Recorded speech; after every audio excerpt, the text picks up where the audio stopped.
Hello, everyone, and welcome to the February 2022 Legacies and Lunch, a program of the Cowles Butler Center for Arkansas Studies. I'm Heather Register Zabindon, the outreach coordinator of the Bobby L. Roberts Library of Arkansas History and Art. The Roberts Library houses the galleries and bookstore at Library Square, the Butler Center for Arkansas Studies, and the Encyclopedia of Arkansas. The Roberts Library Research Room is open Tuesday through Friday from 10 a.m. until 5 p.m. And you can join us on Saturday, February 5th and 19th from noon to 4 for our bonus Saturdays. We do a couple of those a month. We are also offering 2 programs at the end of the month for the month. On Monday, the 21st, Melissa Janowski Jones will discuss Arkansas Governor Bruff's role in creating the myth of the Clinton, Mississippi riot of 1875. And then on Monday, the 28th, Eric Hughes, Tanisha Joe Conway, and Angel Burt will discuss Black geography in Little Rock. Both programs are at 6:30 p.m. and will be on Zoom. You can register at robertslibrary.org.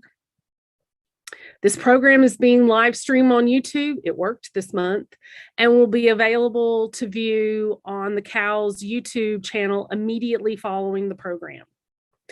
The speaker will answer questions at the end of the session, so please type your questions in the chat box on Zoom. And now to today's program. This month, we have Warren Eugene Milteer Jr. to talk about expulsion and enslavement in Arkansas. Warren is assistant professor of history at the University of North Carolina at Greensboro. He is the author of Beyond Slavery's Shadow, Free People of Color in the South, and the book North Carolina's Free People of Color, 1850 to 1885. So please give a warm welcome to Warren, coming to us from Greensboro, North Carolina.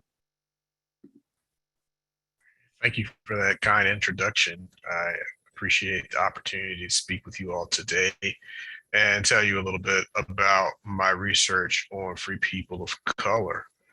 And so first, what I want to do is talk a little bit about the Expulsion and Enslavement Law that was passed in Arkansas in 1859. And so that's the main subject, of course, of the talk. And this is just a little clip of part of the law. There's several sections of this law that was passed in 1859. Arkansas was the only southern state that was successful in actually passing a law to remove and enslave free people of color. Other southern states tried, or at least their legislatures tried, some of their lawmakers tried, but ultimately failed. Sometimes they failed because the law simply could not get out of committee to a full vote in the state legislature. Sometimes the law was able to get through, but the governor refused to sign it.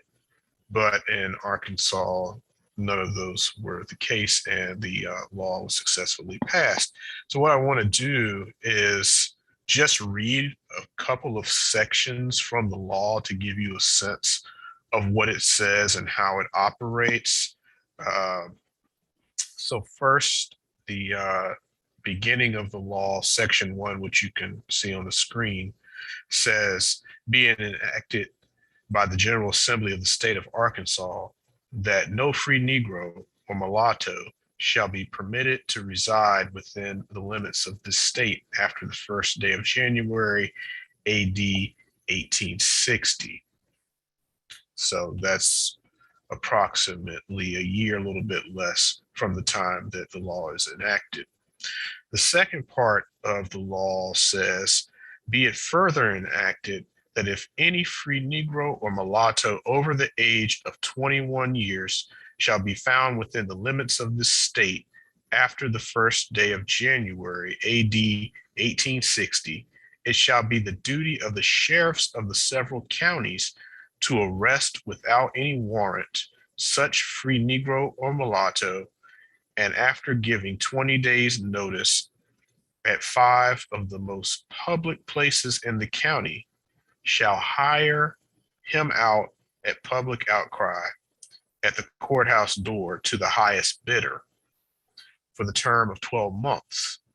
And the person so hiring said free Negro or mulatto shall be required to give bond with good and sufficient security for the hire of the said free Negro or mulatto, and furnish him with the usual amount of clothing that is usually given to hired slaves.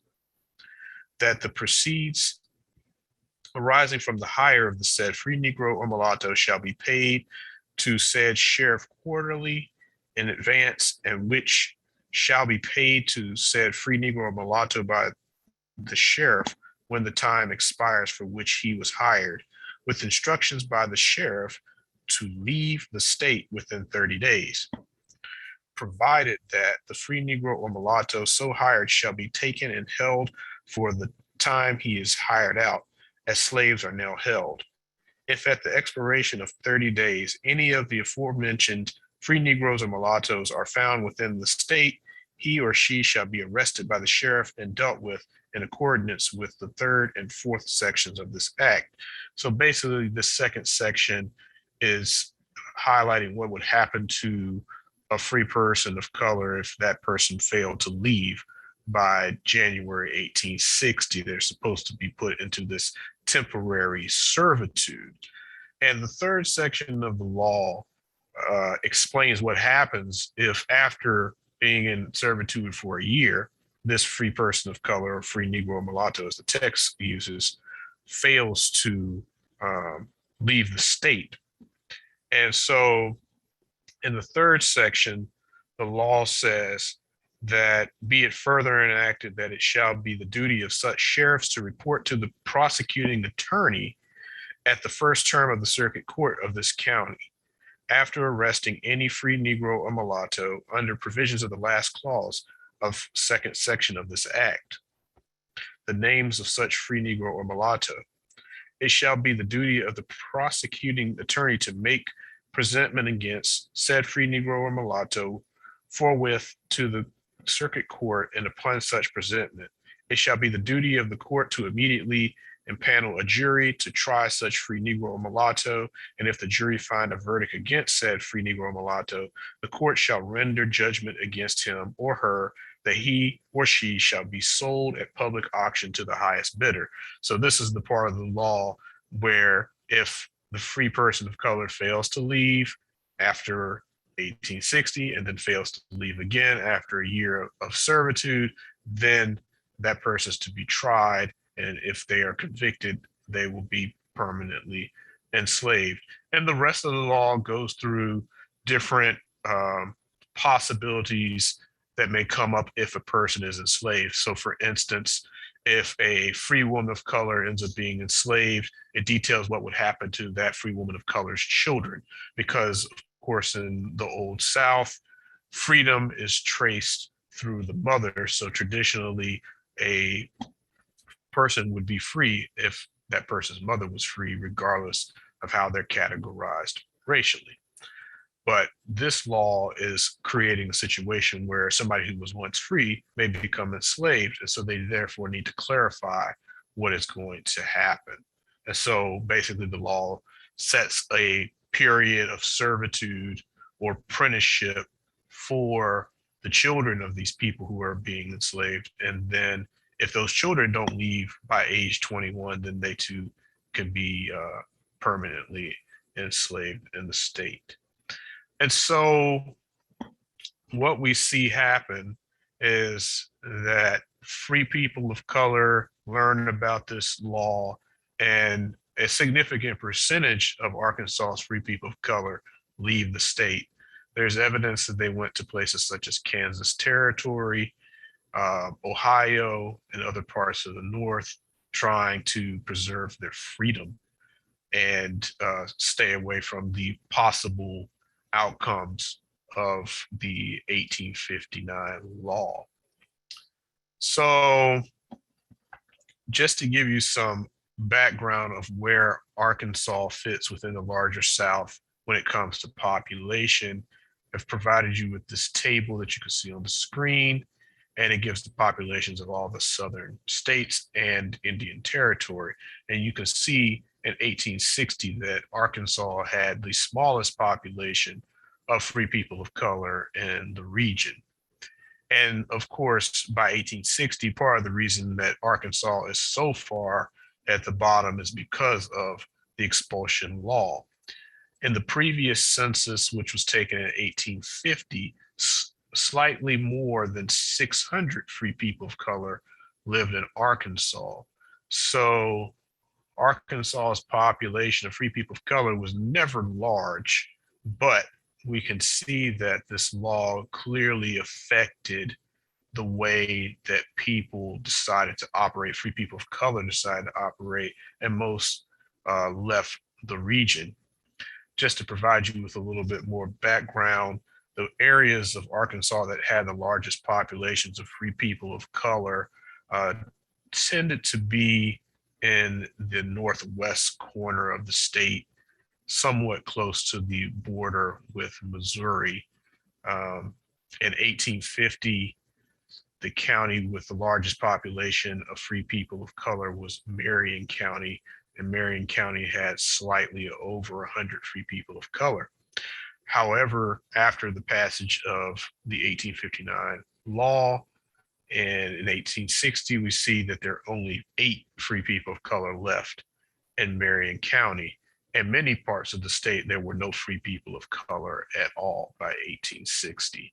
So the law had a serious effect on the population of free people of color in Arkansas. And as I said, there were other state legislatures and political people in other states who tried to do the same thing, but they were not successful in the way that Arkansas was. And I think one of the major differences between Arkansas and some of those other states that failed is the population. The small population of free people of color in Arkansas made it much easier politically to enact such strict regulations on the lives of free people of color. Whereas if you are thinking about places like Maryland, Virginia, North Carolina, which you see at the top of the chart, those places had significant populations of free people of color who often were very integral to the economies of those states. They were tradespeople, common laborers, and to eliminate, say, the over 80,000 free people of color in Maryland would have wrecked Maryland's economy, because there were only about an equal number of enslaved people working in Maryland as there were free people of color. Therefore, you would have lost half of your population, people of color, if you had tried to remove them. Also, it would have been more costly, more difficult to implement than it was in Arkansas. As you can see just from the numbers, even with the strict nature of this law, it's clear that all free people of color were not able to get out of the state before January of 1860. And there are probably a lot of reasons for that. Some free people of color would have been elderly. It might have been too difficult to get out. Some free people of color may have had enslaved family members and didn't want to leave them behind, which is a common reason that free people of color remain in the South in various regions, even though they can go somewhere else.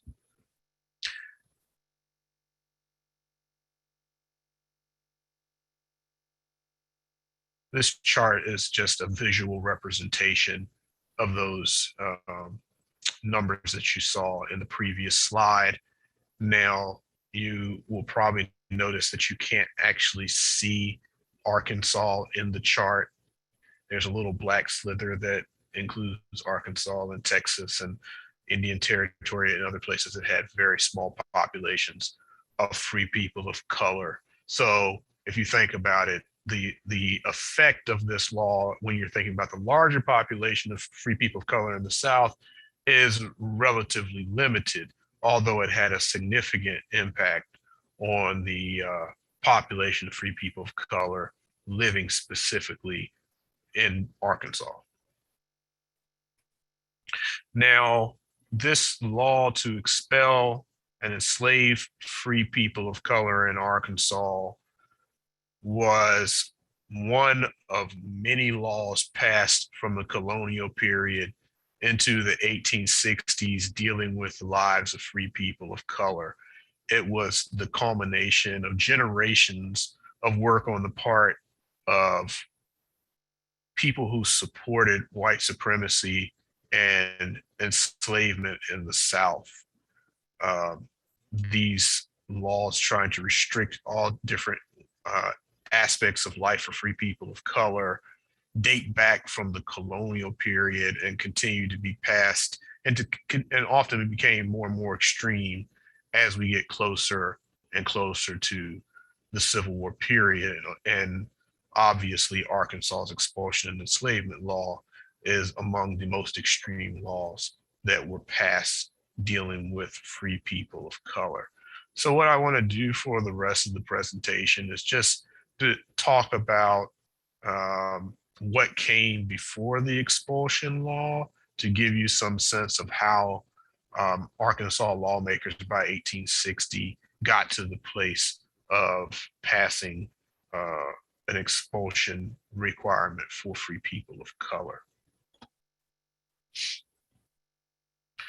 So in the colonial period, so we're thinking roughly 1600s, 1700s, it could be mid 1700s for certain parts of the South. Other parts of the South are in colonial status until the early 1800s when we're thinking about Florida and Louisiana. So during this time period, there are only a small number of laws that deal directly with free people of color and their rights and their ability to go about. And one of these classes of laws deals with people who are in servitude. So many of you are probably familiar with, or at least have heard of, indentured servitude or apprenticeship. And so these were common forms of forced labor that existed in colonial America, especially in the British colonies. So you're thinking about Virginia, North Carolina, Maryland, Delaware, places like that. And so the way that these laws impacted the lives of free people of color was to control the lives of primarily poor people, but specifically poor women.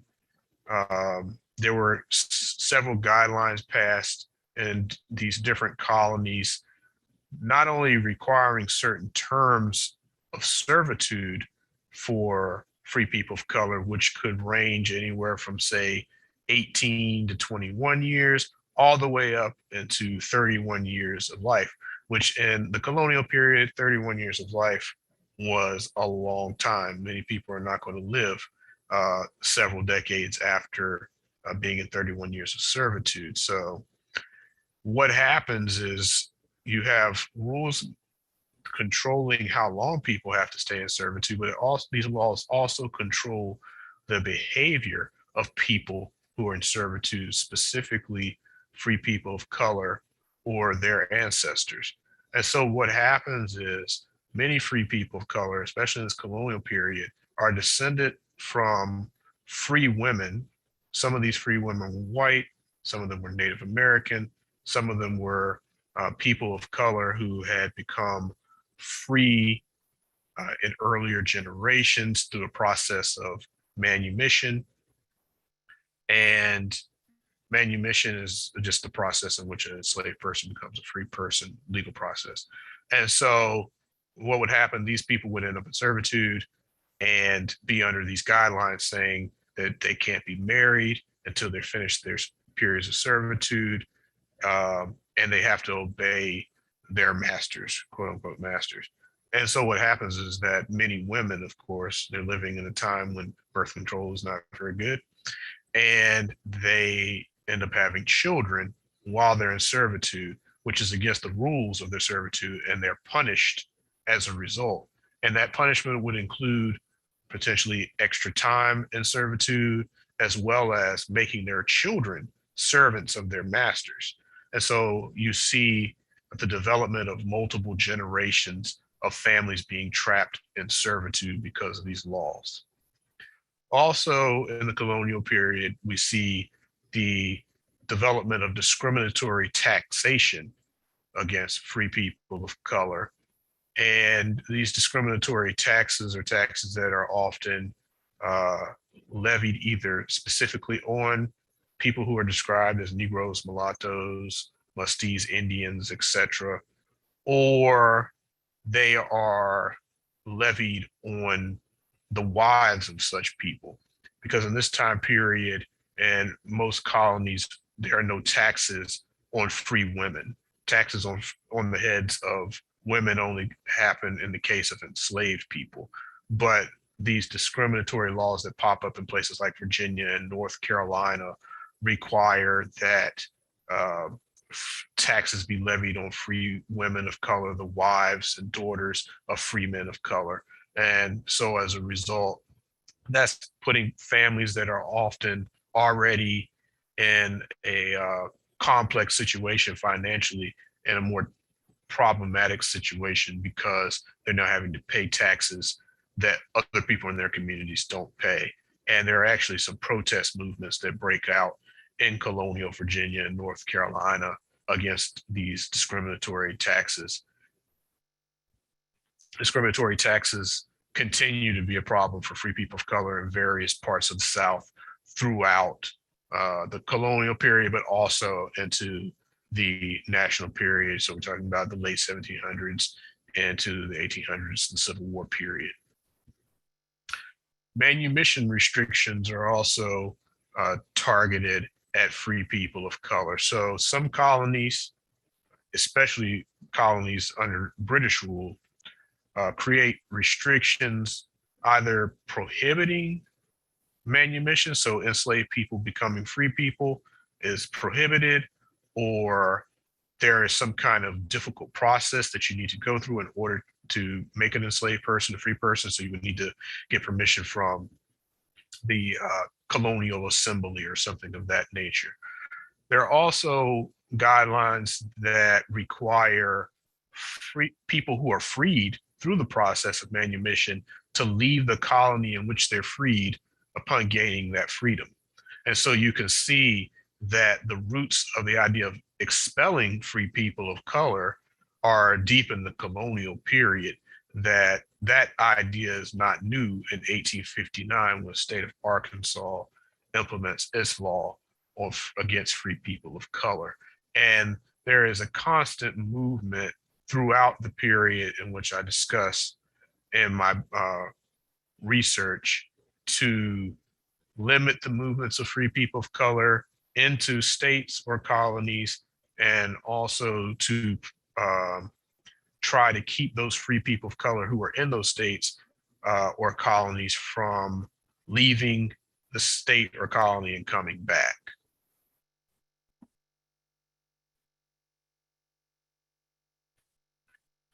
Now, as we get into the early national period, so again, the late 1700s, early 1800s, we see a proliferation of laws dealing with free people of color across the South, laws that are trying to limit various rights of free people of color, movements of free people of color. One of the important innovations that comes about in the late 1700s and early 1800s are registration laws. And so basically these are laws that require free people of color to come to a county court and prove that they are free people. So they would do that by presenting testimony from a neighbor or parent or someone who is familiar with their family's background. And in exchange for that testimony, their freedom would be written down. There would be a document drawn up that would describe that a person's physical features, how that person became free. So were you born free? Were you a manumitted person? Um, and some other details. You might get even some family background information in a registration. And some states kept books specifically for this, like Maryland and Virginia. Other states would randomly write um, registrations in a court minute book or something of that nature. Sometimes people registered and there's no record of it other than the paper that was given to the free person of color upon registering. So you see a lot of different things when it comes to that. And as somebody who researches free people of color, I had to look at a variety of different places to find that information about free people. Also see immigration restrictions come about during this time. And so this is building on that colonial era restriction on manumission, but these restrictions become more expansive in the early 1800s. So we see laws that will state that free people of color from neighboring states are not permitted to cross the state boundary and come into the state next door. So, for instance, Virginia passes restrictions preventing the movement of free people of color into their state. So those laws are supposed to prevent people coming from North Carolina, from Maryland, and other neighboring places. How they're enforced and the degree to which they're enforced varies from place to place. Sometimes they're not well enforced at all. Other times they are pretty well enforced. Also, we see restrictions on free people of color who are in the business of working on ships coming onto shore, even though they're working. So, for instance, there are people who are sailors coming from some parts of the North, also from the South, who end up in ports in, say, states like South Carolina or Louisiana. And the states have passed laws preventing those people from coming on shore. And if they do come on shore, they're supposed to be jailed. And so that creates a lot of trouble for free people of color, and actually creates some diplomatic problems between the United States and other countries, because there are free people of color who live in countries beyond the United States who are being jailed in southern states upon coming to conduct trade or other business. And the countries in which those people originate from are not happy to have their citizens or subjects being locked up in southern ports. But again, you see that in the early 1800s, the push to control the movements of free people of color is getting stronger. Also, there are new restrictions that are developed on the practice of manumission. So what happens in many parts of the South is, following the American Revolution, there is a loosening of restrictions on manumission. So some of those rules about free people of color needing to leave a colony or a state disappear temporarily. The laws just describing how the manumission process works are liberalized. So as a result, there are growing numbers of free people of color across the South, especially in places like Virginia and Maryland, where manumissions become very commonplace. And often manumission is growing because you have interested parties who had pushed for these more liberal laws, who are involved in helping enslaved people become free. Sometimes they're freeing the people that they enslaved themselves. Other times they're assisting people who may be in their community to become free. And so by the early 1800s, there's a backlash to this movement to free all these people. There are more radical proponents of slavery who don't want to see a society in which there are all these free people of color. Free people of color, in their eyes, are bad role models, right? They don't want the enslaved people that they're trying to keep in bondage to see the possibility of freedom being lived out. That's a problem for some of them.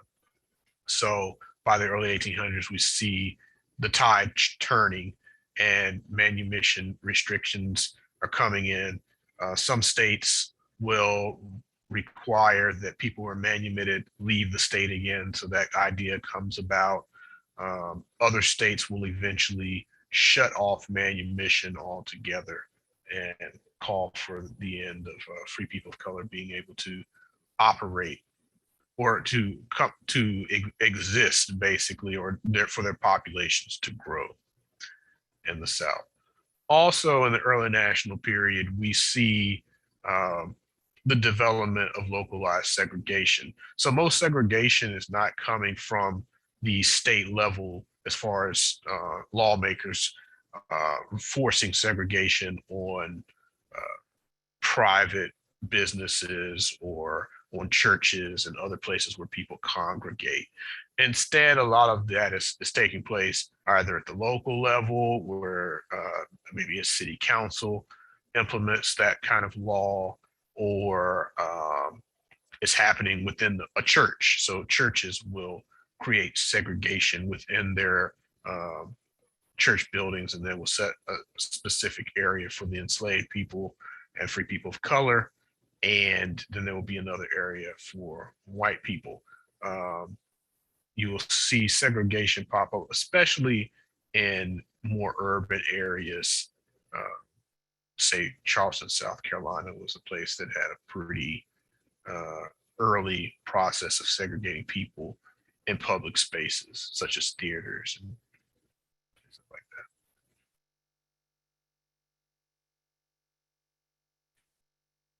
that. Now, as we get into the 1830s, 40s, 50s, 1860s, we see an increased radicalization in the types of laws that get passed against free people of color, trying to control them.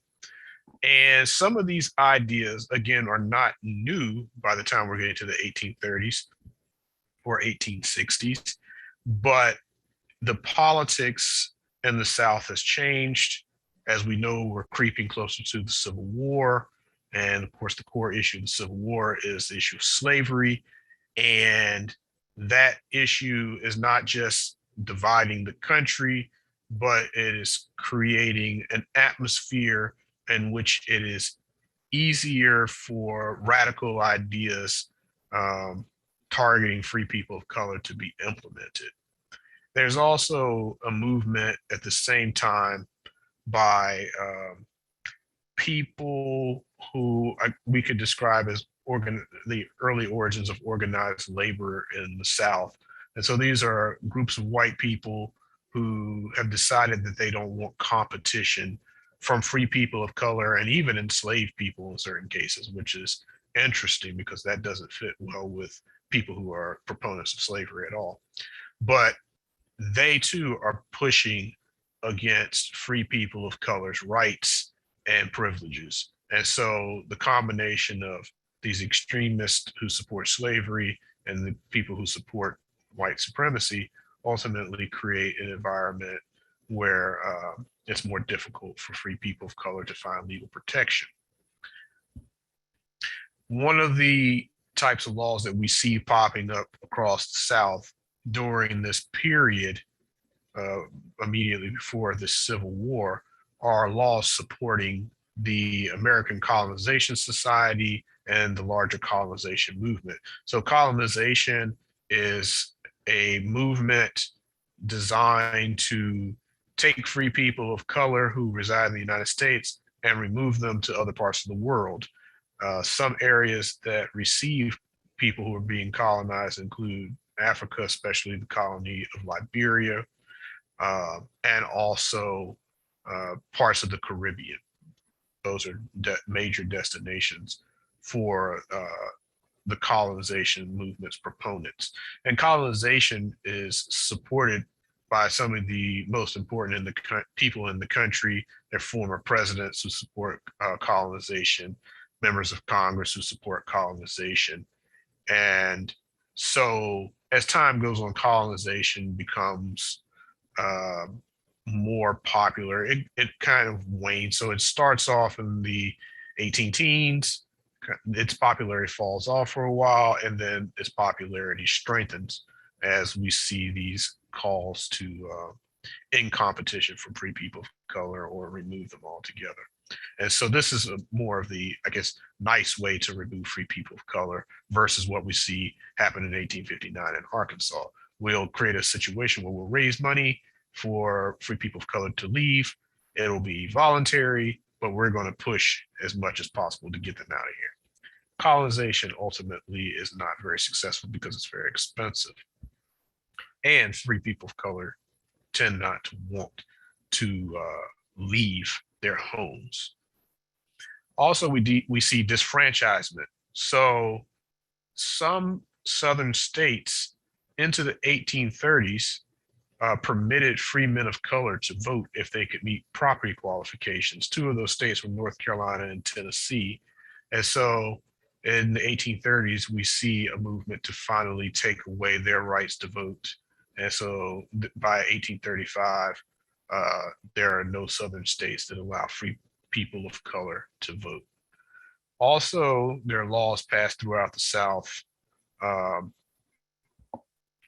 calling for the hiring out of convicts. So again, this is a law that you could say is a predecessor to what happens in 1859, the 1859 law, because what we see is that the laws of some of the southern states will say if a free person of color is convicted of a crime and unable to pay a fine for that crime, then that free person of color can be hired out in order to pay off that fine. So somebody basically would purchase the labor of a free person of color for a set period of time in order to pay off the fine connected to the conviction. And what you see is that some localities selectively enforce these laws. And it seems that in certain cases, they're actually targeting poor individuals that they know that don't have the money to pay the fine, and they will exact an excessive fine against that person, knowing ultimately that person will be hired out. Also, we see weapons restrictions. So some states say free people of color are not supposed to keep weapons at all. Other states require free people of color to register their weapons. Arkansas, in this case, is a fairly early adopter of restrictions. The council in Little Rock in the 1830s implements restrictions on free people of color when it comes to keeping weapons. So they're not allowed to keep weapons at all in Little Rock by the 1830s. Now, to what degree that law is enforced, I'm not sure. There was only a very small population of free people of color in Little Rock to begin with. We also see exclusion of free people of color from business. So this ties into what I was talking about when we're talking about white people who are promoters of white supremacy, often connected to organized labor. They don't want competition from free people of color, so they push the state legislatures to create laws that gets rid of the competition of free people of color. So there are restrictions on free people of color being able to sell liquor. That's pretty commonplace. In Florida, by the time we're getting to the end of the antebellum period, there's a law passed that prevents free people of color from conducting business at all without the permission of a guardian, which is a very harsh law, and many free people of color decided to leave Florida as a result of that law.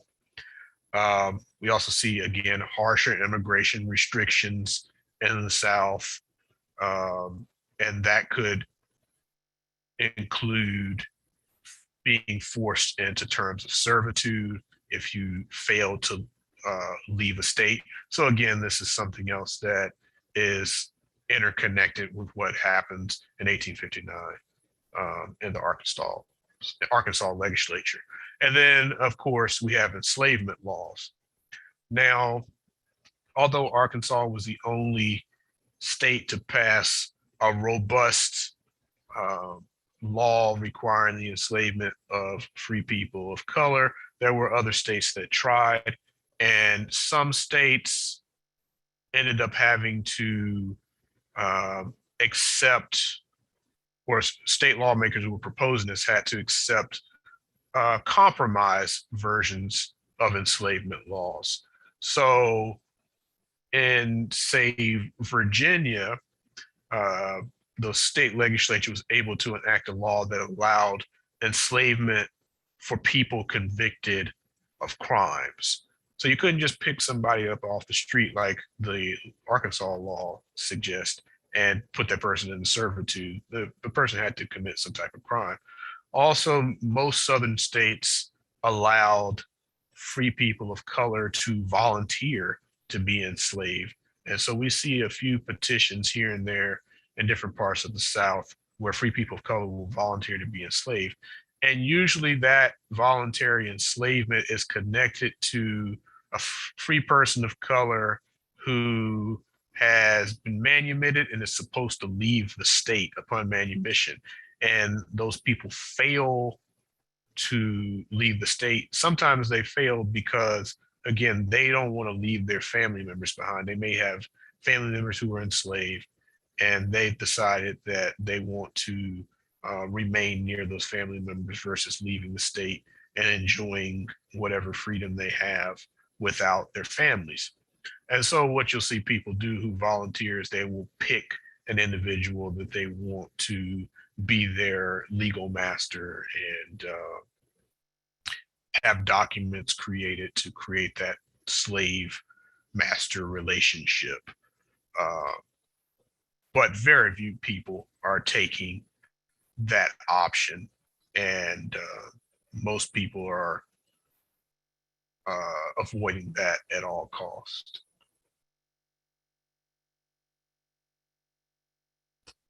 So I'm going to stop there. On the screen, you can see a discount code if you're interested in my research on free people of color, Beyond Slavery Shadow, Free People of Color in the South.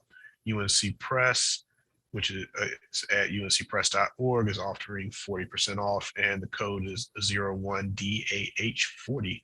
Thank you for listening, and I look forward to your questions. Thank you so much for that. That was excellent. And I wrote down lots of notes because I don't think that a lot of times we do focus on free people of color before the Civil War because we're focused on enslavement, right? And so some questions are coming in.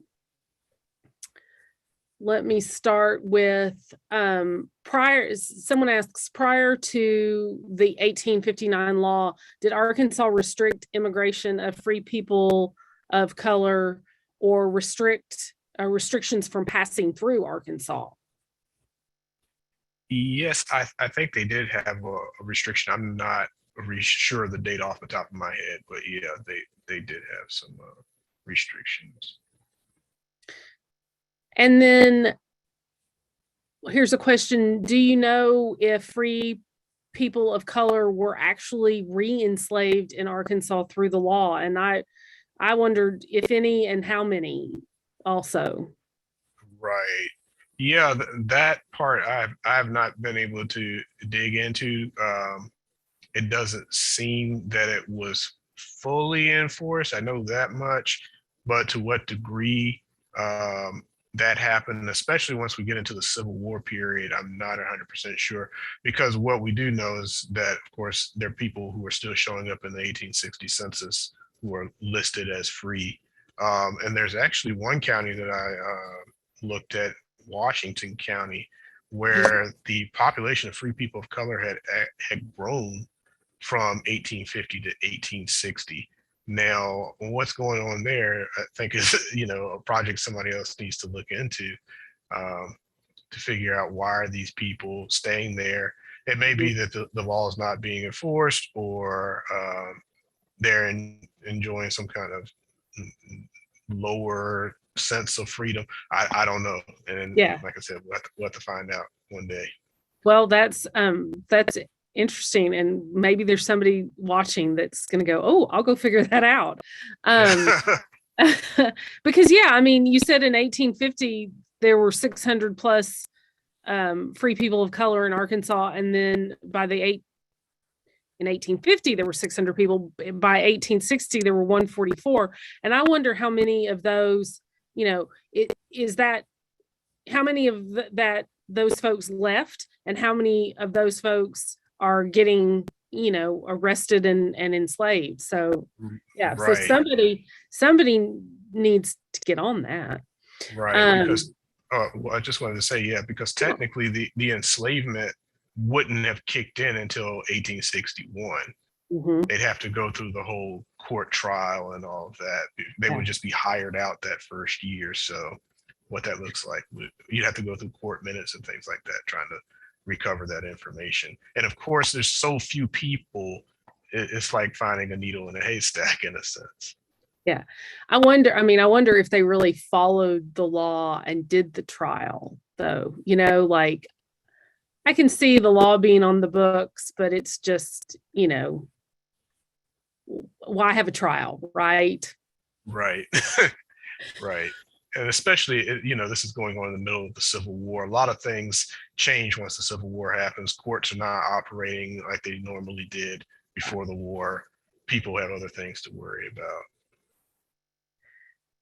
Let's see. Diane asks to get the link where to purchase the book, and I'll put that in the chat here in a second. So here's a question. Do you discuss any individual Arkansas families in the book? I know the Black abolitionist papers have correspondence from a family from DeShay County in 1859 who were then in Ohio. Great detail about specific families from Arkansas. I mean, the problem with doing a study that is so broad is that you're trying to cover everything. And so, as you saw from the numbers, the population of free people of color in Arkansas was very small, and it actually came about relatively late compared to many other places. So no, I don't go into as great a detail about certain families in Arkansas.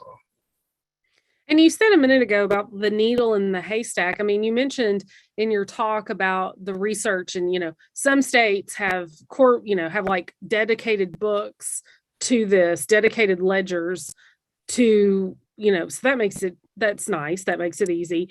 But then, yeah, you got to start digging to find, and I'm guessing some ledgers, it's literally a line. And so you're going through.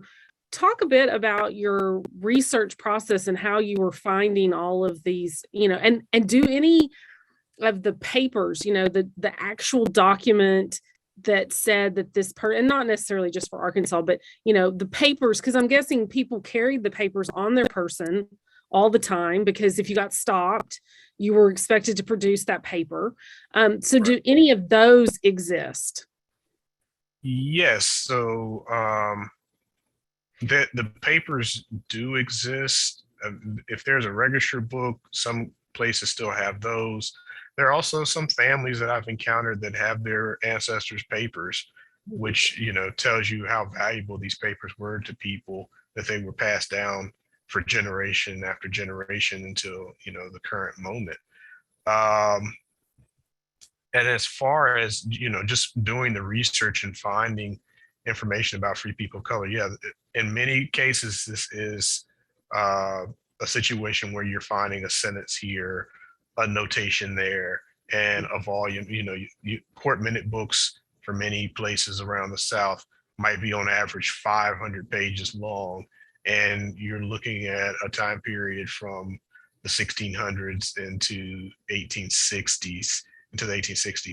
And so, yeah, it's impossible to look at every single one of those books. And ultimately, you've got to I'm trying to be representative in this particular study. But in being representative, I mean, there are random counties in the South and places like Virginia and Maryland that have way more free people of color than the whole state of Arkansas. And so when you're thinking about it from that vantage point, you've got to pick and choose your battles. And so I talk about Arkansas, and there are a couple of examples of actual individuals. I talk about a family that was kidnapped and brought into Arkansas to be sold as slaves. But yeah, it's very difficult to get like an expansive.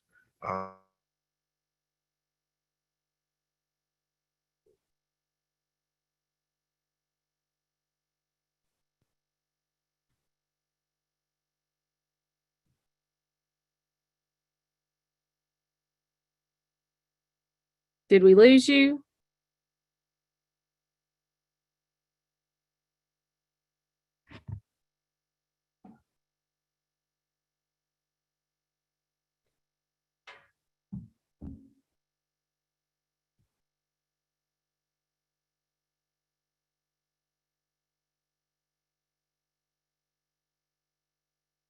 Can anybody hear me? Oh, good, Drew. I'm so glad you can hear me. I didn't know if it was him or me. Oh no, I think we've lost Warren. Well, there's a first time for everything, folks. Well,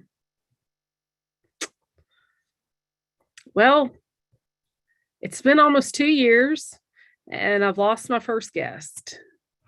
Great. Yes, you should be able to hear up until just now, again on the YouTube channel.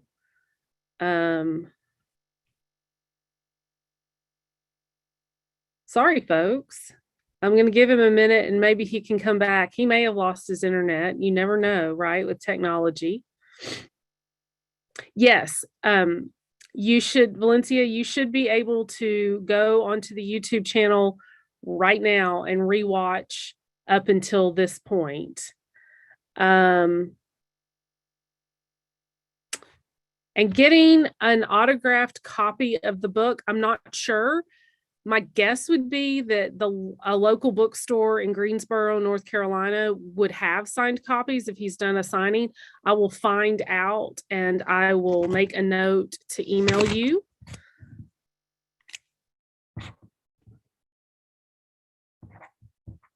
That information. I will find out, but I'm guessing it's going to be in North Carolina. So let me.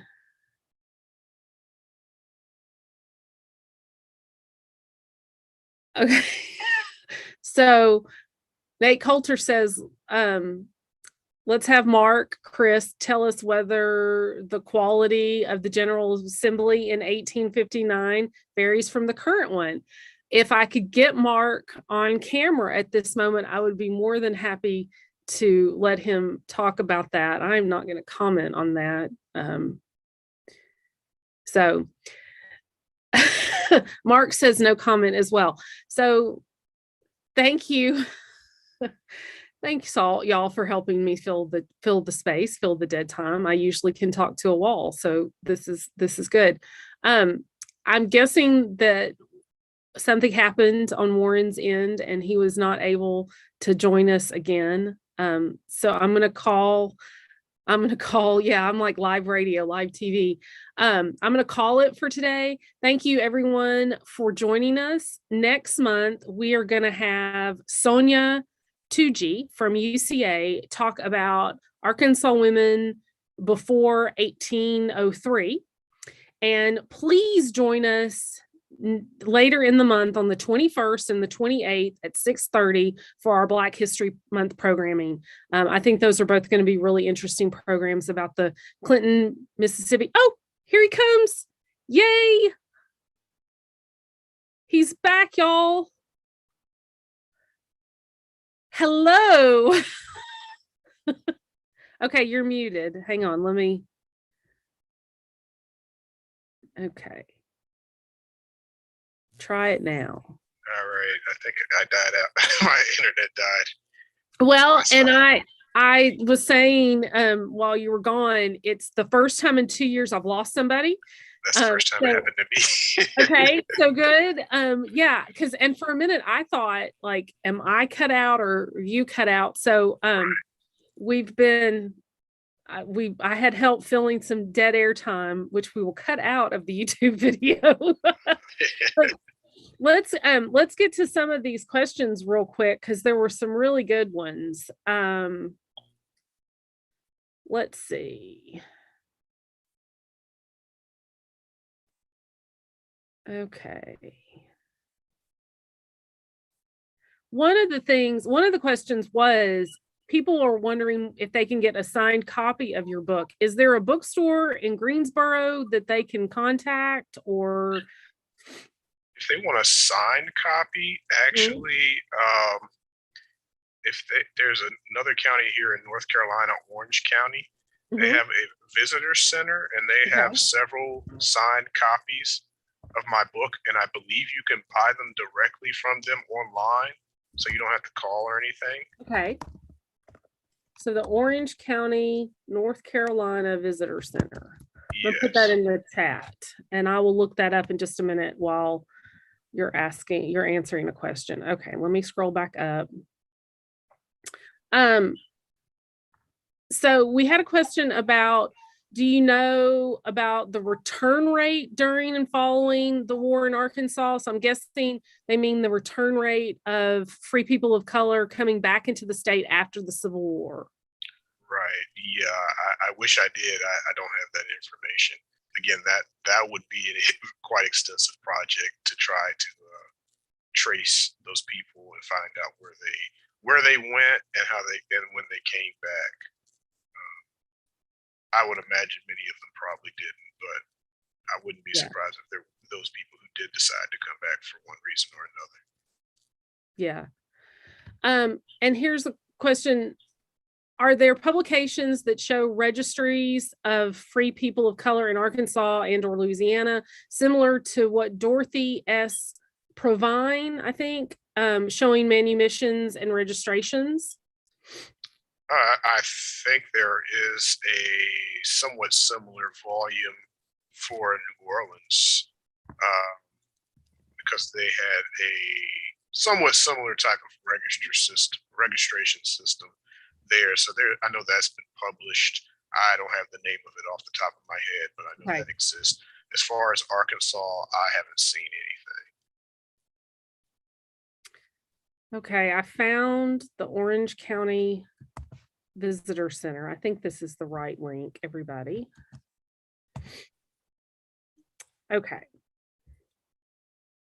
So try that to get your autographed copy of the book.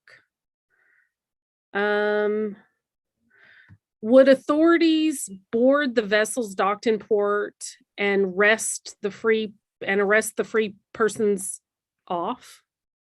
Yes, they did do that, and what would happen is some free people of color would be jailed, and it was the responsibility of the person who owned the ship or was captaining the ship to get them out of jail before they left. And sometimes that didn't happen, and free people of color would then end up in a really bad place. There are stories of free people of color, and I talk about one in my book where these free people of color who get jailed and are working on the ships end up being illegally sold into slavery because they're in this bad situation. They can't pay off their debt for staying in jail because jail almost operates. They operate as if they're a hotel where you owe them money for the time that you spent in jail. Yeah. In your research, did you find any evidence that the efforts to expel free people of color from Southern states were coordinated by any government or non-governmental groups or individuals, or was it more a function of white supremacy being the dominant culture, social norm?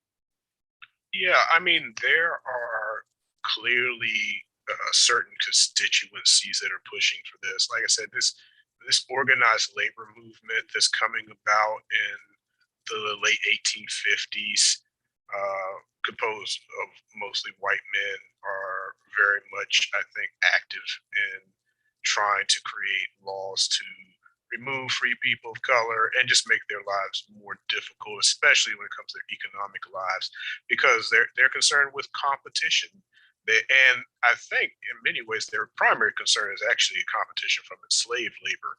And what happens is that it's much more difficult to pass laws dealing with enslaved people than there are to pass laws dealing with free people of color, because the people who run the state legislatures are slaveholders. They're not going to create a situation where their enslaved people can't make money for them. That would be crazy from their part. But taking away the rights of free people of color in order to at least get you to calm down a little bit about your demands, they're willing to go for that. So I think they're an important part of this movement. Yeah, they when the people in power are making the rules, it's you're not going to get very far there. Someone would like to know if the, I guess, NCAT, NCAT, I guess that's North Carolina AT College Bookstore, has your book. Her granddaughter is there. So. Not that I know of. Okay.